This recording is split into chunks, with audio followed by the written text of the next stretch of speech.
Virtual News.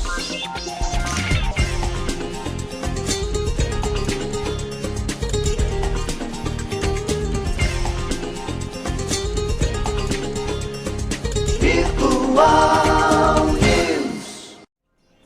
Bolsonaro alega a Polícia Federal estar sob efeito de morfina após postar vídeo contra resultado da eleição. O presidente Jair Bolsonaro alegou nesta quarta-feira, dia 26, em depoimento à Polícia Federal, que estava sob efeito de medicamentos quando compartilhou um vídeo questionando o resultado das eleições de 2022.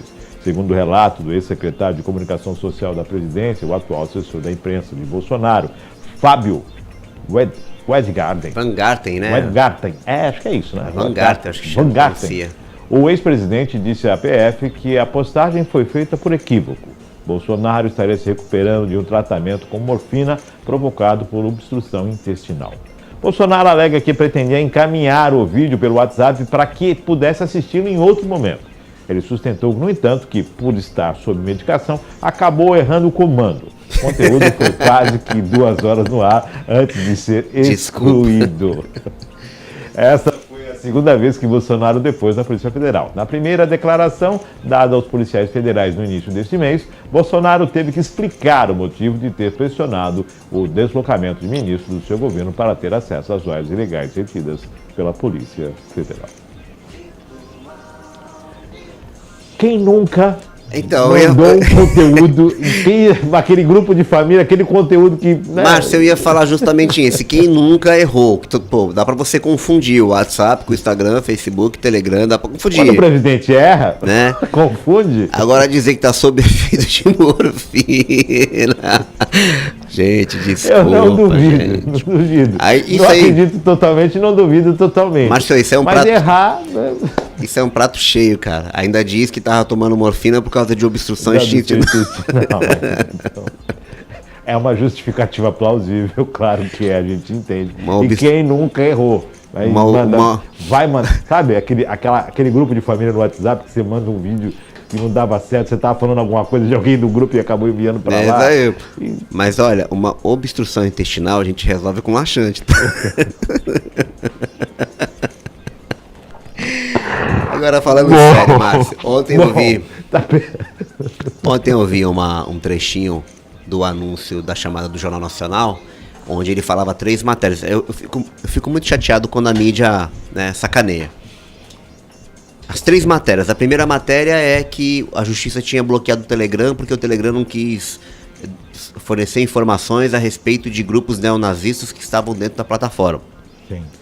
Aí logo em seguida, assim, sabe aquela chamadinha, tipo assim, não perca hoje, um copo meio cheio. Calada de matéria. 3 matérias. Então a primeira matéria do Telegram, a segunda matéria era essa aí, falando que o Bolsonaro disse que tinha publicado sob engano vídeo sem comprovação de que as urnas estavam fraudadas. E a terceira matéria eu não lembro se tinha a ver com uma questão da legislação sobre regulamentar a internet, né? A gente já falou aqui sobre isso, que é bem extenso. Mas quem vê, já liga Telegram, Bolsonaro e fake news. Entendeu? Você faz uma associação. Você faz uma associação. Meio que velada, né? Você faz aquela associação. Eu agradeço todos os dias de existir a internet. Todos os dias eu agradeço. Porque hoje, você que está em casa, você escolhe o que você vai consumir. A gente pede cuidado, a gente pede que você sempre consulte a fonte antes de compartilhar, apesar que existe aquela síndrome de, acho que é Estocolmo, que chama que os olhos veem o que a mente quer ver. Então você já pensa daquela forma, tá só esperando um gatilho, viu um vídeo, nem verificou se está certo, se está fora de contexto e já passou para frente. Então isso a gente pede muito cuidado, tá? Para poder não acabar caindo nesse... E quando tomar morfina, né, a última dica, quando tomar morfina, não vá para as redes sociais. STF conclui julgamento e por 8-2 derruba o perdão de Bolsonaro a Daniel Silveira. O Supremo Tribunal Federal concluiu ontem o julgamento sobre o decreto editado pelo ex-presidente da República, Jair Bolsonaro, para perdoar a pena imposta ao deputado Daniel Silveira. seu aliado político, por ataques antidemocráticos. Os ministros derrubaram a medida que pretendia anistiar a condenação do ex-deputado. O plenário concluiu que houve desvios de finalidade no decreto. O placar foi de 8 votos a 2. Apenas os ministros André Mendonça e Cássio Nunes Marques, ambos indicados por Bolsonaro, divergiram. A maioria já havia sido formada na semana passada. O tribunal, no entanto, decidiu derrubar integralmente a medida. Daniel foi condenado a 8 anos e 9 meses de prisão pelo STF por defender pautas golpistas como a destituição de ministros do tribunal e a ditadura militar. Decano do STF, Gilmar Mendes, lembrou que é a primeira vez desde a redemocratização que o presidente concede a graça que não é a qualquer razão idônea que justifique a medida. André. Que falar disso? Então é o seguinte, meu amigo, destitui logo o Congresso, né? Acaba com a Câmara, o Senado, o presidente e entrega na mão dos ministros do STF, é ele que decide. Então determina lá na lei, perdão, mas não para isso, não para isso, não para isso, não para isso, não para isso. Mas você sabia que o próprio impeachment não tem um rol específico? O impeachment não tem. Pode ser, pode abranger. Eles se baseiam nos precedentes históricos e no regimento interno da casa, que pode ser alterado a qualquer momento. Qualquer momento, qualquer pedido de impeachment. Qualquer pedido de impeachment, se o presidente achar que deve levar a plenário, ele leva. A atribuição do presidente, ele pode poupar a qualquer momento. Ele que escolhe, não existe nenhuma ordem. Entendeu? Tudo bem, existem projetos que são de caráter de urgência que você precisa colocar na frente. Mas se a situação política for favorável a impeachment alguém, você coloca. Deu entrada, aceitou o pedido, segue. O pedido segue. Vamos lá. Bolsonaro nega ter determinados fraudes em seu cartão de vacina. O ex-presidente Jair Bolsonaro negou ter envolvimento nas fraudes do cartão de vacina dele e da filha Laura, reveladas na Operação Venire. Bolsonaro foi ouvido por cerca de 4 horas na sede da Polícia Federal, em Brasília. Ele afirmou que nunca se vacinou e que a filha também não foi imunizada por orientação médica. Ele declarou que o chefe de Estado não precisava do certificado para entrar nos Estados Unidos. Já Laura, segundo ele, apresentou apenas um laudo médico que contraindicava a imunização. O ex-presidente negou ter pedido a manipulação dos dados e declarou que não sabia das fraudes até a investigação da Polícia Federal vir a público. Sobre a relação com seu ex-ajudante de ordens, Mauro Cid, Bolsonaro disse que eles nunca conversaram sobre certificados de vacina e ainda atribuiu ao ex-ajudante o acesso ao aplicativo Conecta SUS.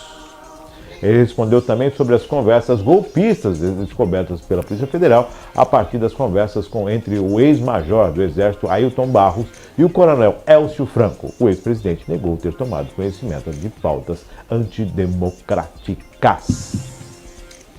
4 horas de depoimento, não sei de nada, não vi, não vacinei, o aplicativo não era meu, o cara fez o que quis, não me recordo, não me lembro. Segue e assim continua a humanidade. É ignorante da parte, né, do Bolsonaro dizer que um chefe de Estado não precisa se imunizar para entrar nos Estados Unidos. Precisa sim. O mundo inteiro precisou se vacinar para entrar nos Estados Unidos. O pessoal fala assim, chama de corrupto, vão prender ele por conta de uma carteirinha de vacinação. Não é uma carteirinha de vacinação. Carteira de vacinação é um documento. É um documento. E ele sempre declarou que não tomou vacina. E de repente aparece ele com uma carteira de vacinação para entrar nos Estados Unidos preenchida. Primeiro, é o chefe do Estado, não é uma pessoa comum. Segundo, a lei é clara, a regra é clara. Em plena pandemia, se você vai para outro país, vão te aceitar sem vacinação? Sim. Por quê?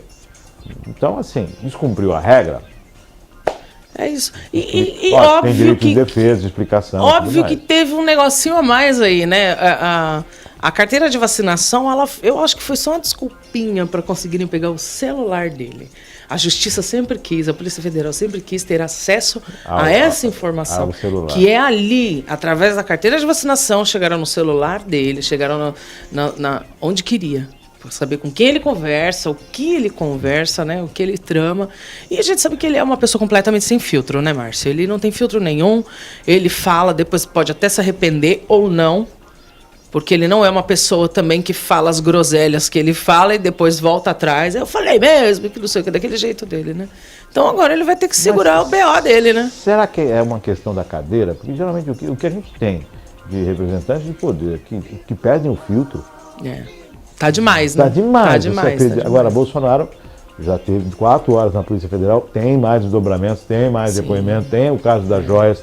Tem muita coisa rolando ainda aí. A carteira de vacinação foi só a pontinha do fio, assim, ó. Eles vão puxar e vão desfiar esse rosário aí. Tem a questão dos pés de galinhas que foram comprados, que vai dar pano para das bistecas que nunca chegaram.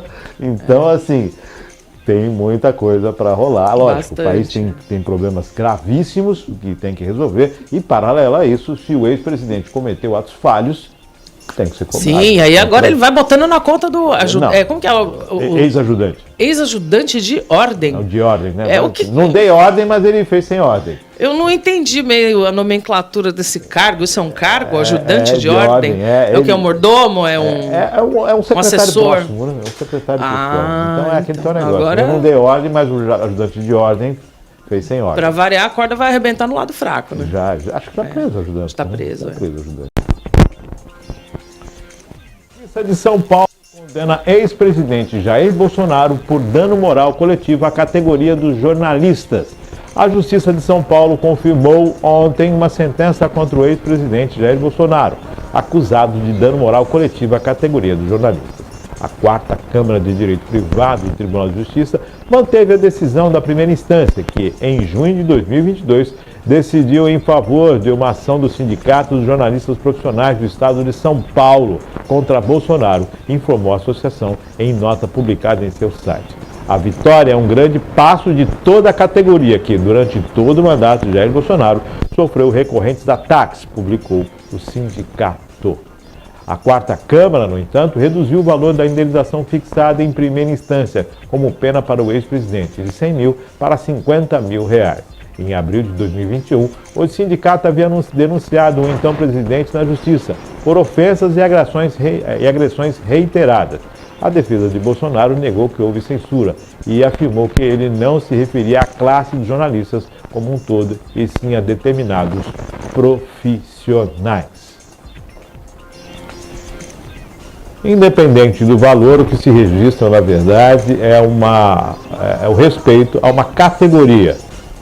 Lógico, 100 mil ou 50 mil reais, a questão é muito maior que isso. A questão é o respeito aos profissionais, sejam eles quais forem, em qualquer instância, tem que ser respeitado. Se há desentendimento com A ou B, que se resolve então com A ou B, e não se coloca uma categoria. E é lógico, todos têm direito ao seu posicionamento e à sua forma de pensamento. Lógico, as declarações, opiniões e a forma com que isso é levado é de responsabilidade de cada um. E mesmo estando como presidente da República, não está acima da lei. Sempre, né, existe a lei para se manter o equilíbrio, lógico, dentro de uma sociedade, né, que se considera evoluída. A lei está aí para ser cumprida e mantidos os direitos e deveres também. Então fica aí a notificação em segunda instância, para condenação em segunda instância, mantida a decisão. Cabe, lógico, recurso, vamos aguardar os desdobramentos. 10, mas volto a dizer, na verdade, independente do valor, o que marca é essa decisão, é o apontamento e o posicionamento, e que nenhum profissional pode ser desrespeitado dessa forma. TSE marca julgamento do caso que pode tornar Bolsonaro inelegível. O Tribunal Superior Eleitoral marcou para às 9 horas do dia 22 de junho o julgamento do ex-presidente Jair Bolsonaro, que pode torná-lo inelegível. A ação vai avaliar a reunião do dia 18 de julho do ano passado com embaixadores estrangeiros para atacar o processo eleitoral brasileiro e o uso da empresa estatal para o ato de campanha. No encontro, Bolsonaro afirmou, entre outras coisas, que as urnas eram inauditáveis, que elas trocaram o dígito 7 pelo dígito 3 no pleito de 2018 e que o TSE teria assumido que hackers poderiam interferir no resultado. Nenhuma das afirmações foi seguida de provas que embasassem. O discurso foi transmitido pela TV Brasil, ligada à empresa Brasil de Comunicação, e o que é proibido pela legislação, o que pode caracterizar uso de materiais ou imóveis pertencentes à União durante a campanha eleitoral. O vice-procurador-geral eleitoral, Paulo Conetti, afirmou que houve abuso de poder pelo ex-presidente por ter usado recursos do Estado para propagação e informações falsas sobre a eleição. A quem acusa, cabe o ônus das provas. Veio a público, questionou as urnas, fez com que a população parasse para olhar essa questão das urnas e aguardamos. Houve todo um trabalho, aí fica aquela situação depois de tudo isso. Não, aqui não houve, não. Cadê as provas? Pois é, né? Para a inocência dele, para não perder os direitos políticos agora, teria que se provar que as urnas realmente não são auditadas, tinha problema. E agora, José? Quanto que já foi comprovado, recomprovado, retestado, com todos os selos possíveis e imagináveis, o quanto o processo da urna eletrônica brasileira é auditável, é seguro. Senão, se tivesse acontecido em 2018 a mudança do número 3 para o número 7, ele não teria ganho a eleição, concorda comigo? É do 7 para o 3, inverteu. Não, do 7 para o 3. Então, se fosse do 7 para o 3, ele teria perdido a eleição. Não, a inversão, quando se digitar 7, saiu 3. Foi o que ele tinha comentou. Quando digitava... Então, o número dele era 17. Então, mas quando se digitava o 7, o 7... Agora eu fiquei confusa. Não, quando se de qualquer forma... voltar pro 3. Volta lá, vai, cara. Digita o 3 aqui, volta lá. Até eu fiquei confuso. De qualquer forma, Márcio, o que a gente precisa entender nesse processo todo... Volta... Aí, olha lá. Que eles trocaram o dígito 7 pelo 3 no pleito de 2018. Então, quando você digitava o 7, ela computava o 3. Tá, e aí? Quem foi que ganhou a eleição em 2018? Foi ele. E se tivesse apertado, várias pessoas tivessem apertado 7 e tivesse dado 3, qual era o resultado? Daria. Matemática! Então, aí que tá. Quando você fala uma situação como essa, prova. É isso. Realmente, se provasse que as urnas têm toda uma situação de não verificação, de poderem ser adulteradas, que hackers fizeram isso. Gente, nós estamos agora, o ano que vem tem eleição. Se ficou alguma coisa relacionada às urnas, que se esclareça agora. Sim. Que se ficou alguma dúvida quanto ao sistema eleitoral brasileiro, que se esclareça agora. Que o TSE venha a público, que consulte, que coloque, faça transparente. E não deixar para cima da hora, ou então para depois da eleição, para as pessoas ficarem disputando, olha, pode ser feito, não pode ser feito, não sei o que lá. Não, traga agora a público. Não. Ou se não dá, volta lá para... Mas você sabe que dentre as questões... Ou então imprime o voto do sujeito lá, imprime lá, vai ficar o teu voto aqui. E depois pode ficar. Enquanto tu estiver dentro da sessão aqui, beleza, mas tu só sai na hora que você entregar o voto picado ali na. Essa coisa do voto impresso. O voto impresso. Gente, não tem como não rir, desculpem, mas assim. É igual a Terra plana. Pois é, que até o senador Marcos Pontes já provou que não é. Porque ele foi pra Lua. Ele já viu de lá de fora. Opa! Tá aí a prova cabal de que a Terra não é plana. E na participação do ministro Flávio Dino na CCJ, ele comenta isso do Senado. Porque ele falou assim, ainda bem... Um senador que eu não ouvi mais falar nele. Não ouvi mais nada. Acho que foi dele. Só nesse momento que o Flávio Dino falou dele, inclusive. Mais nada dele, mais nada. E aí, Márcio, sendo inquirido lá, o ministro estava respondendo as perguntas e ele puxa essa questão da Terra plana e fala assim, graças a Deus que o nosso senador Marcos Pontes, ele confirmou para mim que a Terra é redonda. Aí o Marcos Pontes responde, não, é isso mesmo, a Terra é redonda. Eleito É sobre isso. Então, gente, para quem ainda tem dúvida, se remanesce alguma coisa, pergunta para o Marcos Pontes que ele vai responder. Agora, voltando só uma questão, nessa questão aí, que o que me chama atenção não é nem a questão da urna eletrônica, é o uso de um equipamento público para promoção de campanha. Isso está expresso na lei, é dito lá que não pode. Então, o uso da TV Brasil para veicular discurso de cunho eleitoral não pode. E aí eu acho que ele arrumou um problema. Porque isso está gravado, isso faz parte do acervo da TV. Vão queimar a TV para poder... Isso está lá. Está lá, tá? Não tem como. Então, ou você prova que agora a urna responde. Para sair dessa, ou você prova que a urna realmente não funciona, ou você vai arcar com todas as consequências. Pois é. dessa Aguardemos, Márcio declaração. Vamos Chaves. aguardar dia 22, de 9 horas da manhã. 22, 9 horas, 22, 9 horas. Vamos aguardar. Ex-presidente Jair Bolsonaro será julgado e pode ficar inelegível.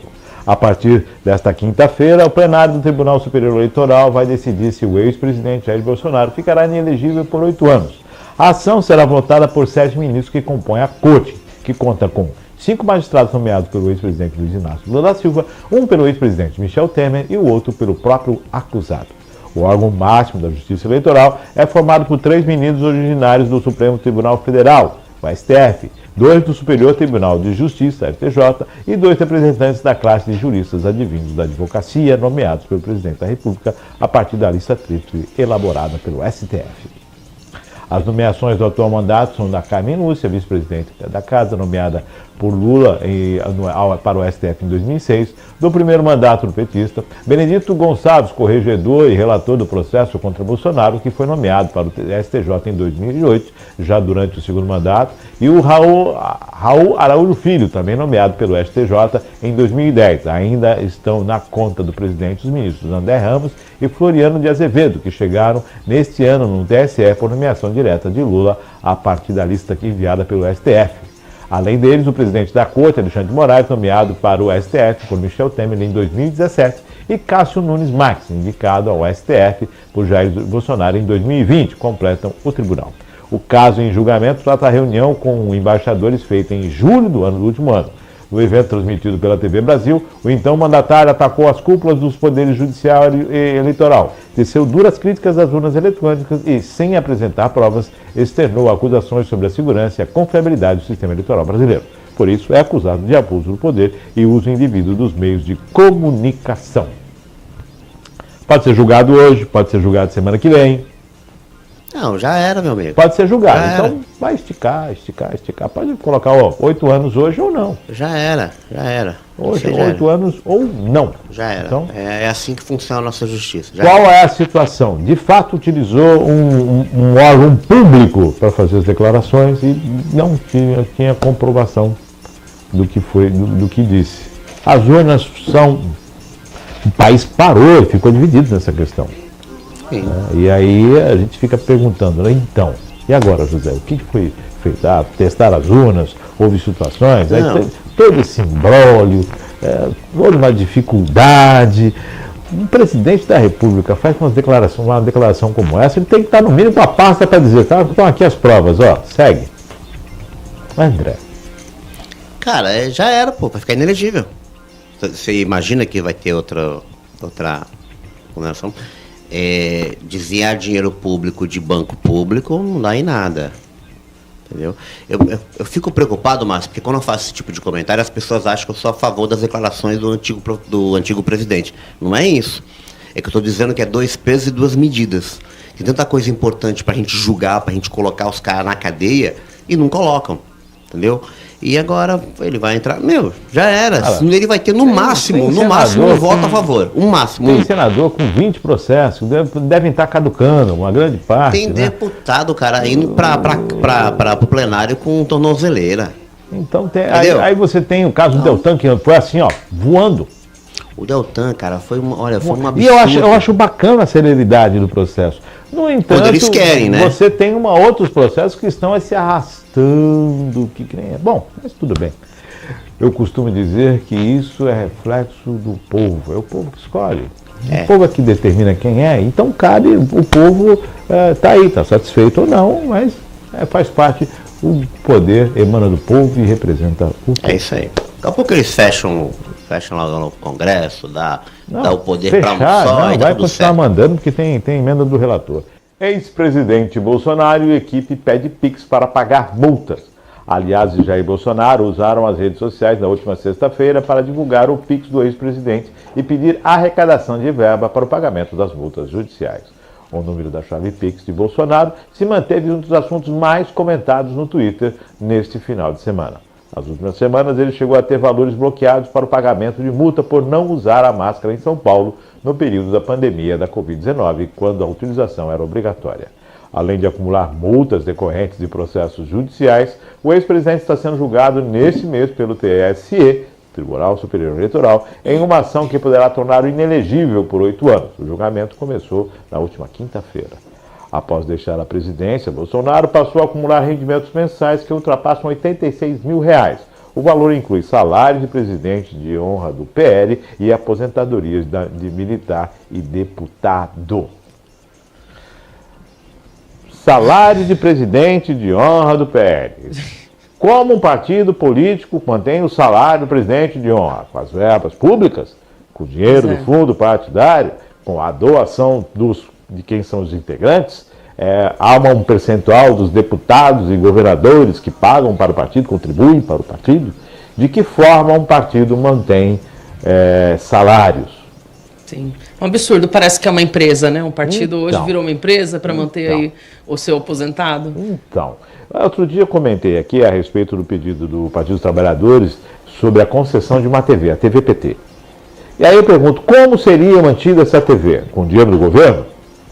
Com dinheiro de empresários? Com anúncios? Qual é o intuito de se ter uma TV? É um partido? Não, todos os partidos são iguais. Se você tem mais ou menos filiado, isso é outra questão. Sim. Mas todos têm o mesmo direito. Então nós vamos ter a PT, o MDB, o PP, a União Brasil, todos têm direito. A TV partido, né? Mais TV fácil. Partido, Né? querem concessão de TV aberta. E a minha preocupação é quem mantém. Já o fundo partidário, Sim. A gente acha um absurdo, né? E para você que não votou na última eleição e vai pagar uma multa agora de R$3 a R$3 ou R$5, eu não sei agora, saiba que o seu dinheiro vai para os partidos. Não adianta, gente, não existe esse papai, não vou me envolver com política. Todo mundo está envolvido com a política, até quando você não vota. A multa que você paga vai justamente para o fundo e vai parar na mão dos políticos do mesmo jeito. Aí, por exemplo, pode fazer parte aí desses R$86 mil aí, como o ex-presidente Bolsonaro é presidente de honra, né? Gente, isso é um absurdo, né? E recebe essa graninha. Lógico, 86 mil dá quase R$1 milhão por ano. Né? A gente vai fazer essa conta aí, dá quase R$1 milhão por ano. Lógico, gente, eu não sou contra ninguém ter um salário espetacular, sendo que a origem possa ser claramente desde que você tenha trabalhado para ter esse salário. Né? E agora a questão do PIX do presidente para ajudar a pagar as multas. E tem gente que dá, né, gente? E tem gente que dá. O cara tá acumulando aí 3 aposentadorias. 3 aposentadorias. E tem gente ainda que vai lá dar Pix. Eu vou procurar esse número do Pix aí para mandar um centavo lá e falar, vai trabalhar, vagabundo. Tá, porque no Pix dá para você mandar mensagem, dá né? Dá para mandar mensagem? Dá, Márcio. Opa! Quando você manda um Pix para a pessoa, tem uma caixinha de mensagem lá que você pode mandar uma mensagem, sim. Olha só, eu não sabia disso. Pode. Pix com mensagem. Mensagem Pix. No meu aniversário, no aniversário dos amigos, a gente sempre manda um Pix de zoeira para poder mandar uma mensagem para a pessoa. Eu não sabia, não. Legal, tá aí. Vamos aplicar essa. Mandar uma mensagem. Então você pode mandar o seu Pix e mandar uma mensagem. Isso aí, eu vou pesquisar, hein? Mas cuidado, o que você manda tá no Pix. Não vai pensar que dá para pagar, não, porque não apaga. E olha lá, hein, você doando esse dinheiro aí, depois você vai ter que declarar, hein? Não adianta ser rachadinha, essas coisas, tentar esconder, não, porque Pix é uma transação legal, Pix tá ali, isso não é messa não. Isso aí. Então vamos ficar aguardando os dobramentos, retomado o julgamento dele essa semana, né? Sim. Pode se tornar inelegível. Foi bem simbólico, né? Começou no dia 22, né? O 22. pessoal estava lá curtindo bastante. E aí, com certeza, vamos ter os desdobramentos se vai se permanecer inelegível. A gente falou no início, nas manchetes, que ele estava tentando construir uma imagem de perseguido, né? Dependendo da situação, pedindo Pix e tudo mais, isso cola.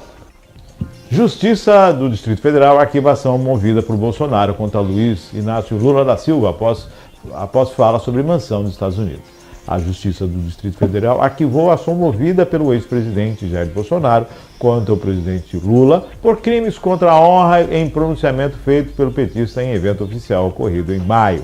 Na ocasião, Lula afirmou que a mansão do ex-ajudante de ordens de Bolsonaro, Mauro Cid, nos Estados Unidos, pertenceria ao ex-presidente. Na decisão, o juiz Jordano Rezende Costa, da 4ª Vara Civil de Brasília, entendeu que a ação deveria ter sido movida contra a União, por se tratar de um pronunciamento feito por Lula, na condição de presidente da República, em um evento público oficial. Nas redes sociais, o assessor jurídico de Bolsonaro, Fábio Weingarten, classificou a decisão como absurdo e defendeu que irão entrar com um recurso imediatamente. Os advogados que defendem o ex-presidente no caso argumentam que a insinuação feita pelo indagado Lula, da qual poderão decorrer repercussões de ordem penal para além das medidas de caráter civil, que vieram a partir das ilações decorrentes da divulgação de notícias à imprensa naqueles dias, dando conta do patrimônio constituído nos Estados Unidos pelo irmão do ex-ajudante de ordens do indagante tenente-coronel Mauro César Barbosa Cid. O direito tem o se rebuscar das palavras, né? Que aí dá uma dificuldade no entendimento, né? Eu vou tentar esclarecer, então, para quem nos ouve e nos assiste, essa questão.